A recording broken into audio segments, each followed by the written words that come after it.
Amyuka Ssaabalamuzi Richard Buteera asomoozezza abantu ba bulijjo okwettanira enteeseganya ng'agamu ku makubo agagenda okumalawo okwetuuma kw'emisango mu kkooti. Can we get alternative ways that help us to achieve a speedy but fair dispensation of justice? And we think mediation is one. Omulamuzi Buteera okwogera bino abadde aggulawo okutendekebwa kw'abatabaganya ba kkooti e Fort Portal nga bano be bagenda okuyambako mu kutabaganya Rwenzori. Buteera agambye nti okutabaganya kujja kuyambira ddala abantu okufuna obwenkanya. Because parties agree on the solution themselves. Is that not fair?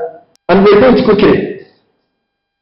And they do it cheaply. Agamba nti enkola zino nnyangu nnyo era zikkirizibwa mu aweeredde ekyokulabirako ky'amawanga agatandika okuli ne Kenya. Omulamuzi wa kkooti e Fort Portal Vincent Mugabo agamba nti ku misango gye balina 80 ku buli 100 gyetaaga okugonjolebwa ebweru wa kkooti. Over 80% of the cases in our court system involve relatives, and for me I believe that these are the best people to sit down, help discuss their conflicts.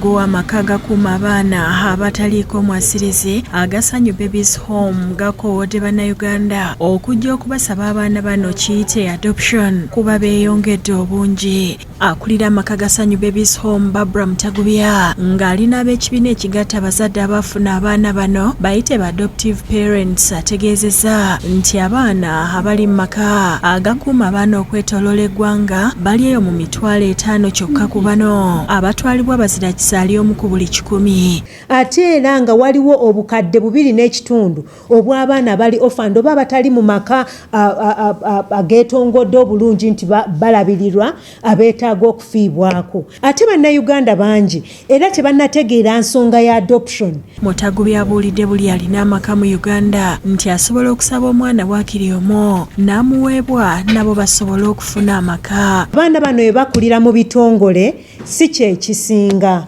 kubanga bakula nga tebalina bazadde nga tebalina maka era nga tebalina nnyo kakwate nti yeno family yange oba kino kyekika kyange oba eno ye culture yange. Ku luuyi lw'amateeka gavumenti yakakkanyamu obukwakulizo omuntu bw'ayitamu okufuna omwana ono. Andrew Gasire akulira ekibiina ekigatta abazadde abaafuna abaana bano ne Shiraka Wamala bagamba nti mu kufuna abaana bano mulimu okusomozebwa kungi wabula basabye abantu okugendayo babafune basobola okufuna amaka. Every child deserves a loving home and a nurturing environment where they can thrive. Naffe twali bazadde nga tulina abaana already naye n'ogamba nti nedda kanzijeyo omwana omulala omu muwe family. So we thought if we come together as adoptive parents, we can share experiences, encourage each other.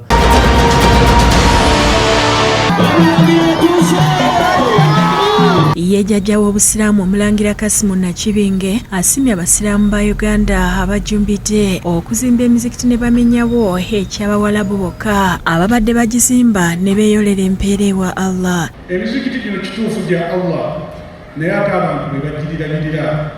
Leka kuveereyo gambe nti nina obuvunaanyizibwa ku muzikiti ogwo ani yabukuwadde. Abyogeredde mu kuggulawo omuzikiti gwa Nakifuma Masjid era ng'asiimye Haji Hussein Kakande olw'okuguzimba nga guweesa Allah ekitiibwa. Abannaffe batukoledde okukola obuvunaanyizibwa bwabwo omuzikiti guno okusigala nga butunulanga bwe buti oba oliawo n'okusingawo. Supreme Kadhi wa Mukono Sheikh Abdul Nur Kakande yalagidde abasiraamu abatalina ludda gye bagwa babaviire ng'agamba nti okulaga oludda omuntu gy'agwa kya bunnaddiini. Nabiyuna Muhammad sallallahu alayhi wasallam yagamba la takun imma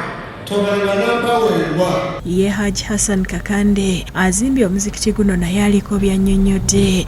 Ekyansobozesa oba ekyansikiriza okukola emirimu gino egy'obusiraamu omusajja muyivu yasoma ku ddiini y'obusiraamu omanyi obusiraamu kyebugamba. Bo ab'ekibiina ki National Economic Empowerment Dialogue NED mu bufunze bawakanyiza enteekateeka ya gavumenti ey'okugatta ekitongole ki UCDA ku minisitule y'ebyobulimi nga bagamba nti kyandiserebye ekirime kino. Ffe tugambye tekigenda kubeerawo. Tebagenda kugatta UCDA na Minister of Agriculture. Akulira ekibiina kino Joseph Kabuleta agambye nti wabaddewo okutumbula embeera z'abantu mu kulima emmwanyi n'okuzongerako omutindo era ng'agamba nti byonna byandifuuka olufumo. Abantu badde batunda emmwanyi kumpi bbeeyi yeekubisizaamu emirundi 2 mu myaka gino 2 egiyiseewo. Kati abantu babadde batandise okufuna kasente, batandise okutereeza amayumba gaabwe okuzimba okubeerako obulungi.